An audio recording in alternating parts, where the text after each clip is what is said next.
Hi guys, welcome. This is your Sameer Kohli sir with a lecture related to case study. हम आज करेंगे maths के 10th maths के case study के questions. कई बच्चे मैथ्स को लेकर ना बोलते थे मैथ्स रियल लाइफ में कहाँ काम आता है, रियल लाइफ में कहाँ काम आता है। तो रियल लाइफ में यहाँ काम आता है। डेटा इंटरप्रिटेशन में हम लोग सही कर रहे हैं, नहीं कर रहे हैं।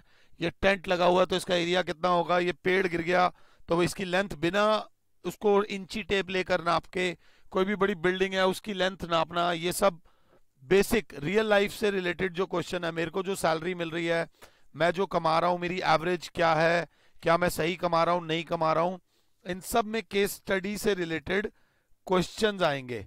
तो आज हम जो पढ़ेंगे वो पढ़ेंगे 10th मैथ्स के केस स्टडी के क्वेश्चंस। तो लेट्स स्टार्ट। मगर स्टार्ट करने से पहले एक दो टिप्स मैं आपको देना चाहूंगा। एक तो रीड केयरफुली, रीड केयरफुली पहली चीज। दूसरी बात, डोंट रश, भागने की गलती मत करना। थर्ड, अगर कहीं दिक्कत हो तो अपना डायग्राम बनाओ। अगर उनके डायग्राम में कहीं दिक्कत आ रही है तो अपना डायग्राम बना के चलो, दिक्कत नहीं होगी।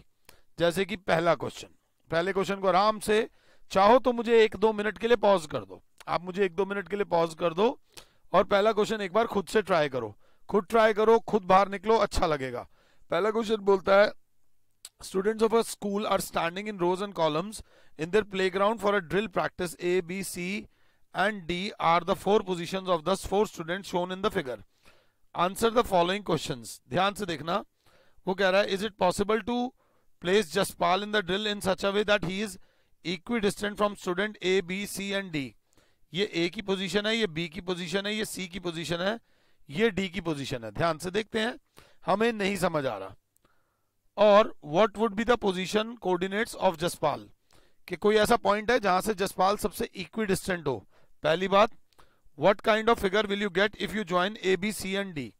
तो मैंने कहा भाई मेरे को कुछ समझ तो आ नहीं रहा, कम से कम A B C and D को ज्वाइन कर देता हूं। जब A B C and D को ज्वाइन करता हूं, and what is the distance between B and D, what is the distance between B and D. तो बी और डी के बीच में डिस्टेंस मांगा है। सबसे पहले मैंने ए के कोऑर्डिनेट्स निकाले 3,5, बी के कोऑर्डिनेट्स निकाले 7,9, मैंने सी के कोऑर्डिनेट्स निकाले 11,5 और फिर मैंने डी के कोऑर्डिनेट्स निकाले जो कि आ रहे हैं 7,1। अगर किसी को दिक्कत हो तो हाथ के हाथ बात करे, अब बात तो नहीं कर सकते इसमें। ये हमारा एक्स एक्सिस है येलो वाला, और ये वाला जो हमारा है ये वाई एक्सिस है, उसकी हेल्प से मैंने कोऑर्डिनेट्स निकाले हैं। अब मेरे को एक भी क्वेश्चन नहीं समझ आ रहा, मुझे कुछ समझ नहीं आ रहा, तो मैंने क्या बोला, मैंने कहा देखता हूं, अगर ट्राई करते हैं। Is it possible to place Jaspal J in a drill such a way that he is equidistant from all the 4 students. तो क्या ऐसा हो सकता है या नहीं, थोड़ा सा सोचो। तो अब आते हैं इस पॉइंट पे जे। वैसे तो ये पॉइंट यहां दिख रहा है, अगर मैं फिगर को देखूं तो यहां पॉइंट दिख रहा है, बट मुझे मैथमेटिकली प्रूव करना है। What would be the position of the coordinates J. इस जे के कोऑर्डिनेट्स निकालने हैं जो इक्विडिस्टेंट हो हर पॉइंट से। दूसरी बात, what kind of figure will you get if you join A B C and D. A B C D को ज्वाइन कर रहे हैं तो हमें लग तो स्क्वायर जैसा रहा है, बट उसके लिए हम A B, B C, C D और डी हमें निकालना चाहिए। A B, B C, C D और डी हमें डिस्टेंस फॉर्मूला से निकालेंगे। जब मैं ए बी निकालने जा रहा हूं, ध्यान देना गाइज, ए बी, ये रहा ए और ये रहा बी। तो ए बी विल बी, अगर 7 हो तो 7 - 3 4 का स्क्वायर, 9 - 5 + 4 का square, 4 square + 4 square is, class अगर 7 है तो क्लास बोलेगी अंडर रूट में 16 + 16 32 यूनिट्स। मैं बाहर निकाल सकता हूं बट अभी नहीं निकाल रहा। अंडर रूट में बीसी का स्क्वायर, ये ए पॉइंट है, बीसी के लिए 11 - 7, 2 का स्क्वायर प्लस 5 - 9, 11 - 7 होता है 4, 4 का स्क्वायर, 5 - 9 - 4 का square, so that will be under root में 32 यूनिट्स। सी डी को अगर मैं निकालता हूं, ध्यान से अगर देखोगे तो सी डी जब निकालने जाएंगे तो ये रहा सी और ये रहा डी। 11 में से 7 गया, अंडर रूट में 4 का स्क्वायर प्लस 5 में से 1 गया 4 का स्क्वायर, वो भी आ रहा है अंडर रूट 32 यूनिट्स। और डीए निकालने जाता हूं, अगर 7 हो तो डीए 7 माइनस 3 4 का स्क्वायर प्लस 1 माइनस 5 माइनस 4 का स्क्वायर, वो भी अंडर रूट में आ रहा है 32। अब मैं टाइम नहीं वेस्ट करूंगा, मैं डायगनल्स भी निकालूंगा, AC भी निकालूंगा और BD भी निकालूंगा। चारों साइड्स इक्वल होने से आप स्क्वायर हो, ये बात गलत होगी। चारों साइड्स को इक्वल होने से आप रोम्बस होते हो। उसके बाद हम चेक करते हैं कि चल एक बार डायगनल भी निकाल लेते हैं AC। जब डायगनल निकालने की बारी आई तो 11 माइनस 3 8 का square, 5 minus 5 0 square is equal to under root में 64 इज इक्वल टू 8 यूनिट्स। जितना सिंप्लीफाई हो जाए उतना बेटर है। BD निकालने जाता हूं, अगर 7 हो तो 7 माइनस 7 0 स्क्वायर, 9 में से 1 जाएगा, 8 का स्क्वायर इज अंडर रूट 64, तो वो आ गया 8 यूनिट्स। तो अब AC is equals to BD आ गया और ये चारों साइड्स इक्वल हैं, therefore ABCD is a square. मेरे को जल्दबाजी नहीं है, एग्जाम में पूरा टाइम मिलेगा केस स्टडी वाले क्वेश्चंस करने का। तो कह रहे हैं what is the distance between B and D, हमने निकाल दिया 8 यूनिट्स। चलो जी, अच्छा 8 यूनिट्स आंसर भी दे रखा है। What kind of figure will you get if you join A B C and D। अब हमने इसे प्रूव करा है कि स्क्वायर है, क्योंकि चारों साइड्स भी इक्वल हैं और दोनों डायगनल्स भी इक्वल हैं। What would be the position of the coordinates J, J वहां पर होगा जहां डायगनल इंटरसेक्ट करते हैं, तो J will be the point where diagonals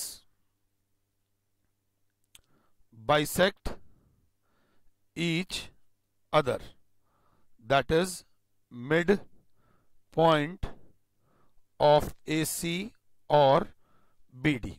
तो हमने मिड पॉइंट ऑफ AC निकालने की कोशिश करी। मिड पॉइंट ऑफ AC जब निकालेंगे तो x बराबर हो जाएगा 7 प्लस 7/2 और y बराबर हो जाएगा 9 प्लस 1/2।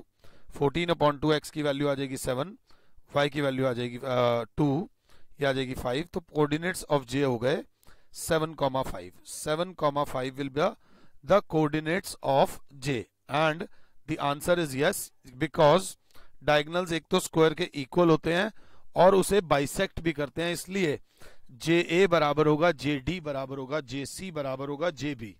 अगर ये क्वेश्चन एक बारी में नहीं समझ आया तो एक बार इस क्वेश्चन को दोबारा भी देख लेना, मैं आपको दोबारा भी समझा दूंगा।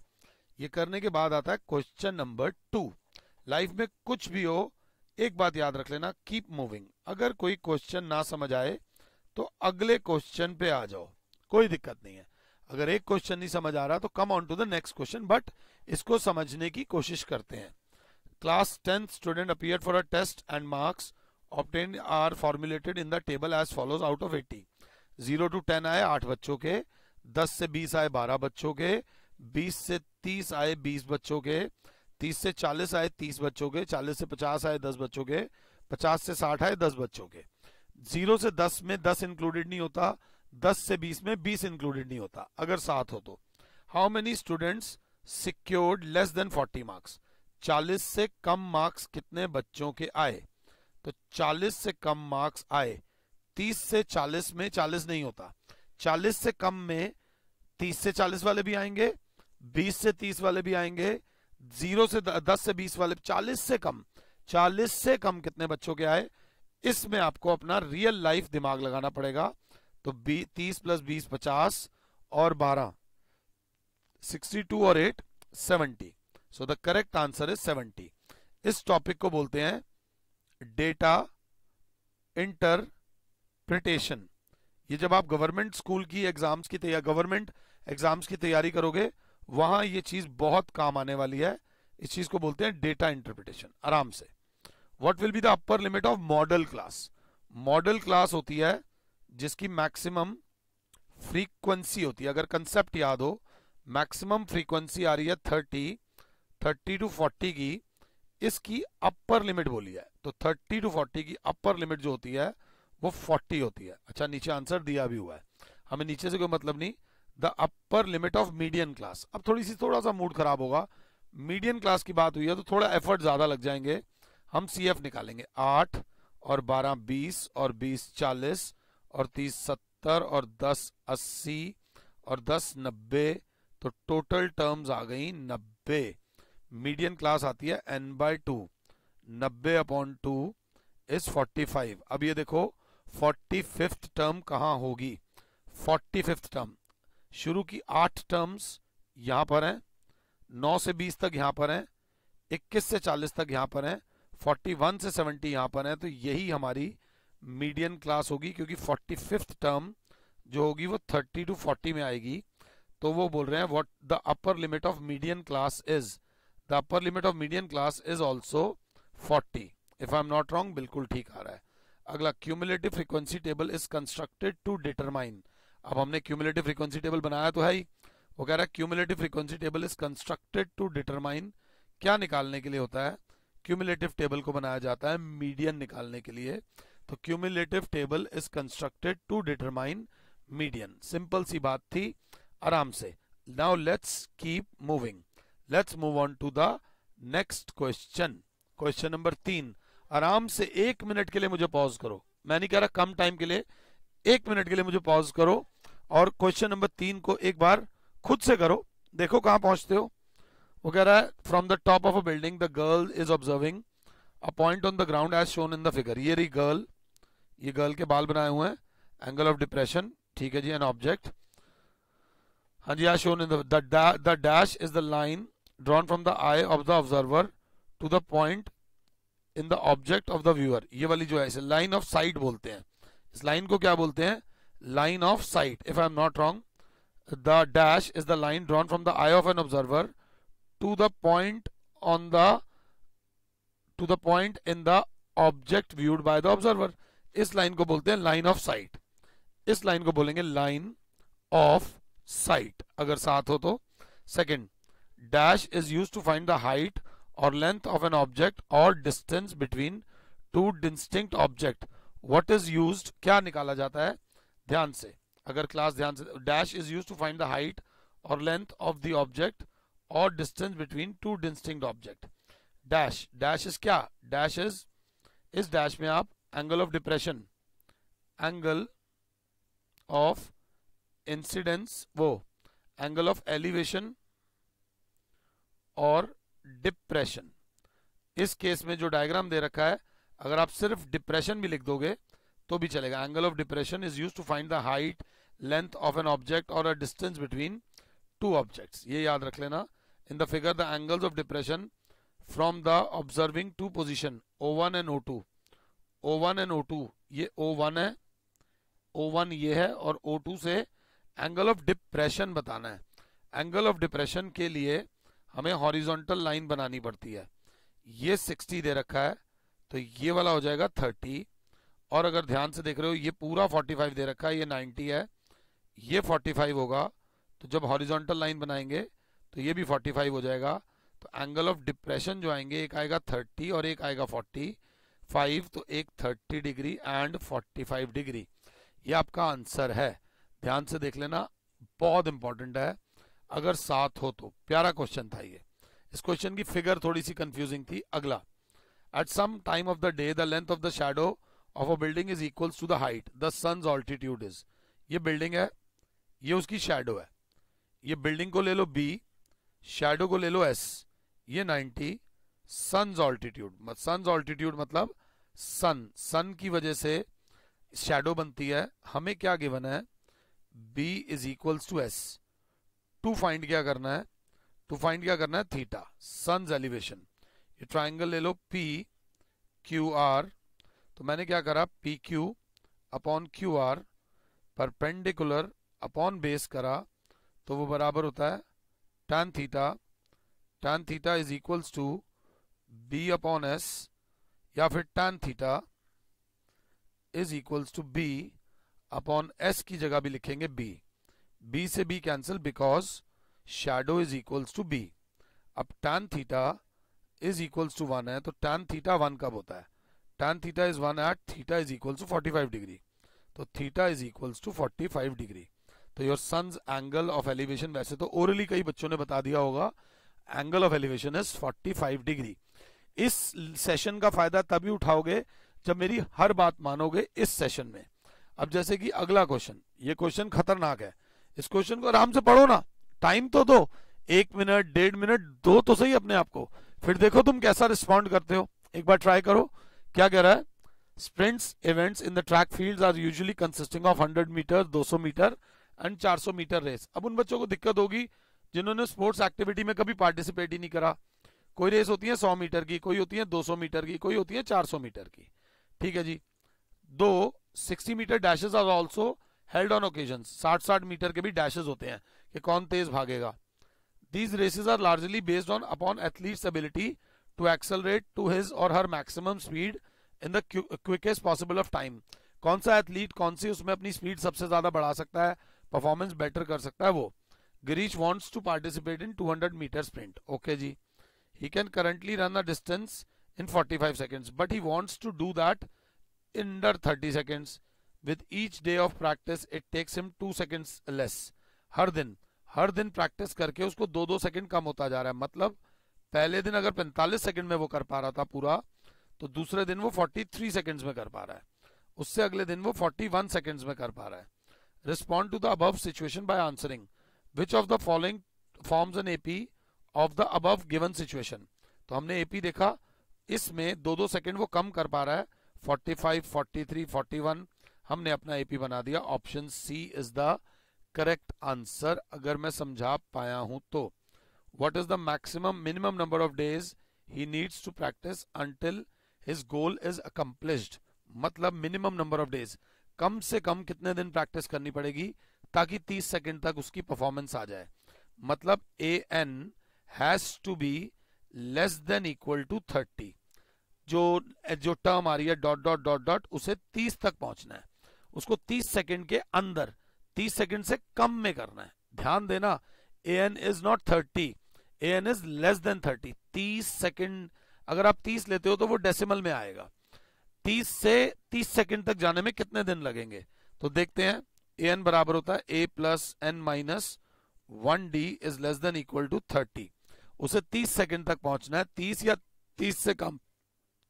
इस सीक्वेंस में देख रहा हूं तो मैं देख रहा हूं सारी टर्म्स ऑड आ रही हैं, सारी टर्म्स ऑड हैं, इस वजह से मैंने लेस देन का साइन बनाया है। 30 से कम, 30 से ज्यादा नहीं, 30 से कम। ए, इस सीक्वेंस में ए है 45, डी है -2, 43 में से 45 माइनस करोगे तो -2, 45 plus N -1 into -2 is less than equal to 30, 45 minus 2n plus 2 is less than equal to 30, 47 minus 2n is less than equal to 30, minus 2n इधर ले आओ, 2n is more than 47 minus 30, n 2n is greater than equal to 17, n is greater than equal to 8.5, तो n is equals to 9। मेरे हिसाब से 9 days लगेंगे उसे। n is greater than equal to 9, 8.7 का मतलब हुआ 8.5, मतलब 8.5 दिन से ज्यादा लगेंगे। 8.5 दिन नहीं होते, दिन कभी डेसिमल में नहीं होते, तो 8.5 से तो ज्यादा दिन, जो जस्ट ज्यादा दिन होंगे वो 9 डेज होंगे। अगर मैं समझा पा रहा हूं तो, अगर मैं समझा पा रहा हूं तो विच of the following term is not, which of the following is not in the AP of the above situation. क्योंकि सारी टर्म्स ऑड आ रही हैं, ऑड आ सकती है, ऑड आ सकती है, ऑड आ सकती है, इवन टर्म नहीं आ सकती है। मैंने आज ही के इसी भाषण में बोल दिया था। थोड़ा सा अवेयर रहना है आसपास हो क्या रहा है, थोड़ा सा पबजी से बाहर निकलो, थोड़ा सा पढ़ाई के अंदर जाओ। अगला, the nth term of the sequence A plus D, nth term होती है A plus N minus 1d। Simple, इन्हीं चार में से एक दो क्वेश्चन खतरनाक थे, बाकी उन्होंने हमें आसानी से कुछ क्वेश्चंस करवा दिए। अगर क्लास 7 है तो प्लीज ध्यान देना। उसके बाद अगला देखते हैं, मुझे पॉज करो, अगला क्वेश्चन आराम से खुद से ट्राई करो। आई जस्ट वांट कि आप लोग करो, मेरे करने नहीं करने, सही करने गलत करने से कोई फर्क नहीं पड़ता, आपके करने से फर्क पड़ता है। To make the teaching learning process easier, a creative and innovative, a teacher brings clay in the classroom to teach the topic mensuration. She thought this method of teaching is more interesting. Leave a lasting group. She forms a cylinder of radius 6 centimeter. Teacher जी बनाती हैं एक cylinder. She forms a cylinder, खुद figure बनाएंगे ना हम। She forms a cylinder of radius 6 centimeter and height 8 centimeter. Height 8 centimeter, which then she cylinder and then she molds the cylinder into the sphere. वही same मिट्टी को sphere में convert कर दिया, सेम मिट्टी को स्फेयर में कन्वर्ट कर दिया, तो बच्चा कहेगा जितनी मिट्टी इधर है उतनी मिट्टी इधर है, क्योंकि मिट्टी तो उतनी है। The radius of the sphere, तो सीधी सी बात है, volume of cylinder is equals to volume of sphere. Volume of cylinder is pi R square H is equal to 4/3 pi R cube. यहां पर आपका स्मार्टनेस चलेगी, यहां पर आएगा R1 और यहां पर आएगा R2, क्योंकि दोनों का अलग अलग रेडियस होगा। दो अलग अलग फिगर्स हैं तो रेडियस अलग अलग होगा।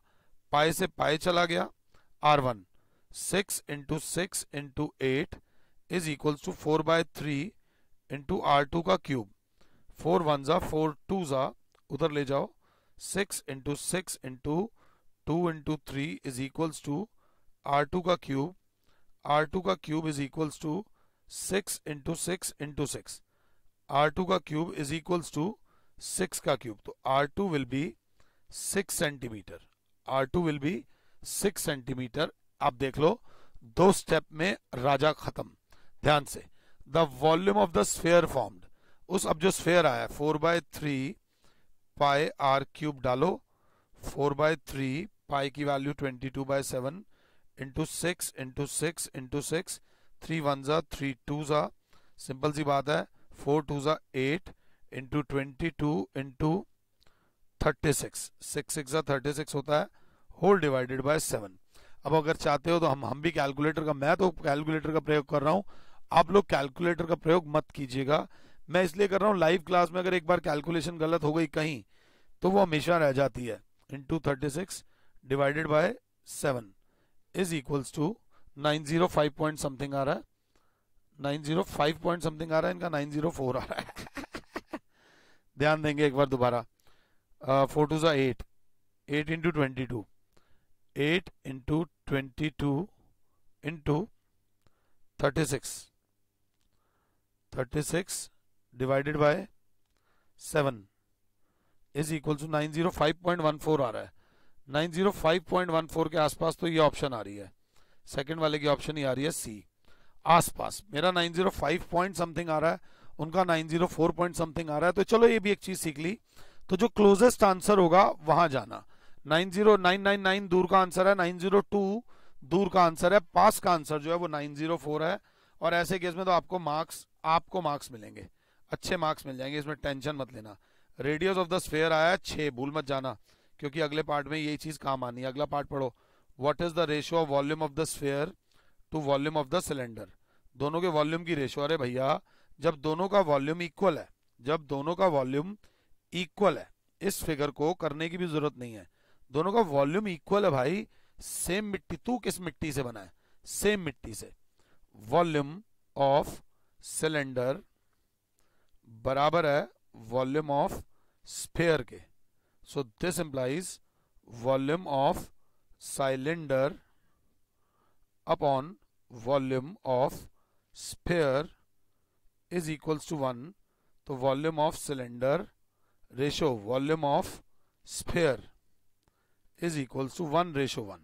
दोनों के वॉल्यूम की जो रेशो आ गई वो आ गई 1:1। इसको करने की भी जरूरत नहीं थी, डायरेक्ट आंसर था आपका। अगला, the total surface area of the cylinder. Total surface area of cylinder अब वही करेगा जिसको फॉर्मूला याद होगा, 2 पाई आर ब्रैकेट में r प्लस एच, अगर साथ हो तो 2 into 22/7 into radius of cylinder is 6 into r plus H, 6 plus 8, ध्यान देना, 2 इंटू 22/7 इंटू 6 इंटू 14, 7 1 जा 7 2 जा 2 2 जा 4 6 जा 4 6 जा 24 into 22, 24 into 22, 24 into 22 is equals to, पता नहीं कुछ 6 8 करके आ रहा है पूरा, वो भी आसपास में ही दे रहे हैं।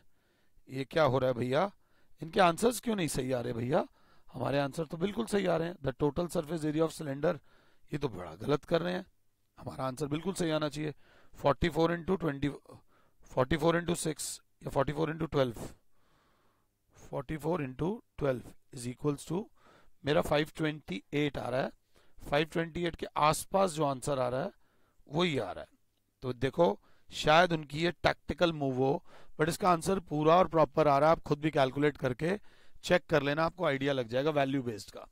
During the conversion of solid from one shape to another, जो मेन चीज हमने शुरू से यूज करी है, जब एक चीज को तू भी मिट्टी मैं भी मिट्टी, मिट्टी विच मिल जाना कि तेरा रुसना ते की मैं मनाना, मैं भी मिट्टी तू भी मिट्टी, मिट्टी च मिल जाना, इतनी मिट्टी का कुछ भी बना लो। तो वॉल्यूम ऑफ फर्स्ट मिट्टी is equal to volume of second मिट्टी को थर्ड मिट्टी में कर दो तो वो भी मिट्टी मिट्टी मिट्टी मिट्टी, तो वॉल्यूम मिट्टी का सेम रहेगा, तो वॉल्यूम विल रिमेन सेम।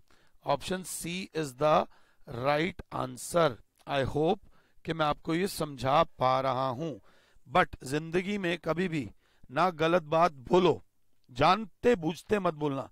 गलती से गलत बात बोली जा सकती है किसी से भी, बट गलती से गलत बात बोल दी कोई बात नहीं, बट रियलिटी में गलत बात मत बोलना, ध्यान से। 30 women were examined in the hospital by a doctor. 65 to 68 वाली, 68 to 71 वाली, 71 to 74, क्लास इंटरवल्स तो ठीक है, ट्रू क्लास लिमिट्स है मैंने जो पढ़ा। The mean heart beat per minute of these women, mean heart beat की बात हो रही है, तो सबसे पहले क्लास निकालेगी XI, फिर निकालोगे FI। अब मैंने बोला ना XI, तो XI गलत वर्ड बोला है मैंने, मुझे बोलना चाहिए था क्लास मार्क निकालेंगे, तो 65 प्लस 68 अपॉन 2, ध्यान देगी क्लास, थोड़ा सा खतरनाक आएगा। 65 plus 68 divided by 2 is equals to 65 plus 68 divided by 2 is equals to 66.5। अब 3 और बढ़ा लो तो 69.5, फिर आ जाएगा 72.5, फिर आ जाएगा 75.5, फिर आ जाएगा 78.5, फिर आ जाएगा 81.5, 78.5 में 3 ऐड करोगे तो 81.5, फिर आ जाएगा 84.5, और फ्रीक्वेंसी दे रखी है 2 4 3 8 7 4 2। FI इंटू XI तुम लोग खुद निकालोगे, मैं नहीं करूंगा। मीन का फॉर्मूला होगा sigma FI XI upon sigma FI, simple straight mean निकलेगा, खुद निकालो जो तुम्हें ठीक लगे।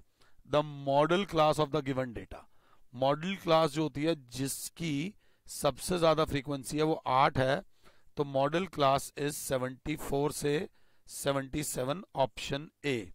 ध्यान दे लेना। The sum of upper limit and lower limit of median class, the sum of upper limit and lower limit of median class, median class बोली है तो हमें CF निकालना पड़ेगा, क्यूमुलेटिव फ्रीक्वेंसी निकालनी पड़ेगी। 2 और 4 6 और 3 9 और 8 17 और 7 17 और 7 कितना होगा भाई, 17 और 7 होगा 24 और 4 28 और 2 30, क्योंकि नंबर ऑफ टर्म्स 30 हैं, तो n अपॉन 2th टर्म कहाँ आएगी 15, 15वीं टर्म यहां आएगी, तो ये आपकी हो जाएगी मीडियन क्लास। अगर 7 हो तो मीडियन क्लास 74 से 77 आई है, तो सम ऑफ 74 प्लस 77, 7 और 4 11 का 1, 151। Option C is the correct answer. Question को पढ़ो, समझो, देख के डरो मत, जस्ट फिगर बदल के थोड़ा सा आ रहा है तो आप फिक्र करे जा रहे हो। अब और फिक्र बढ़ाने के लिए आता है ट्राइंगल्स। कोई दिक्कत नहीं है, ट्राइंगल का क्वेश्चन है, मुझे आराम से पॉज करो, pause me and just try, just एक बार ट्राई करो, आपका आराम से हो जाएगा, ऐसी कोई दिक्कत नहीं है, ध्यान देके चलना। ये ट्राइंगल्स का इतना अच्छा क्वेश्चन है कि अगर ये क्वेश्चन आप लोग कर लो तो ट्राइंगल्स में बल्ले बल्ले हो जाएगी आपकी। उसके बाद अगला क्वेश्चन ये है, मुझे आराम से पॉज करो, एक बार इस क्वेश्चन को ट्राई करो, पॉज करो, स्क्रीनशॉट लो, जो भी कर रहे हो। ये करने के बाद उससे अगला क्वेश्चन वो ये वाला है बच्चे, height and distance, application of trigonometry के काफी क्वेश्चन है इसमें। उससे अगला बच्चे ये वाला क्वेश्चन है, अगर आप लोग साथ हो तो। कोऑर्डिनेट ज्योमेट्री का थोड़ा ध्यान लगा के करना, फिगर अपने हिसाब से ग्राफ पे बना लेना। उससे अगला क्वेश्चन ये वाला है, हाइट्स एंड डिस्टेंसेस का, एप्लीकेशन ऑफ ट्रिग्नोमेट्री का। एक बार ट्राई करो, खुद से ट्राई करो, और एक बार ये वाला लेक्चर ट्राई करो। ये फिर height and distance application of trigonometry का एक और क्वेश्चन, उसके बाद ये तो मेरी फोटो है, अगला, उसके बाद फिर वही एप्लीकेशन ऑफ ट्रिग्नोमेट्री का क्वेश्चन है, सेम है, इस तरीके का क्वेश्चन आपने एनसीईआरटी में किया हुआ है। उसके बाद वॉल्यूम्स एंड सरफेस एरिया का फॉर्मूलाज वाला क्वेश्चन है। आराम से क्वेश्चन को पढ़ो, खुद से ट्राई करो, और अगर ईमानदारी से वीडियो देख रहे हो तो नीचे कमेंट सेक्शन में आंसर्स लिखना। उसके बाद ये एक क्वेश्चन है, this is a good question, stats का वही वाला वैल्यू बेस्ड क्वेश्चन है। तो इस क्वेश्चन को भी एक बार खुद से ट्राई करो, खुद से एक बार ट्राई करो। और ये करने के बाद आज जब भी ये वीडियो रिलीज होगी उससे नेक्स्ट डे में एक और वीडियो रिलीज करके आप लोगों को केस स्टडी के जो बची क्वेश्चंस मैंने दिए हैं ये मैं आप लोगों के साथ डिस्कस करूंगा। फिलहाल के लिए और Sameer sir is saying you goodbye, God bless all, जय माता दी।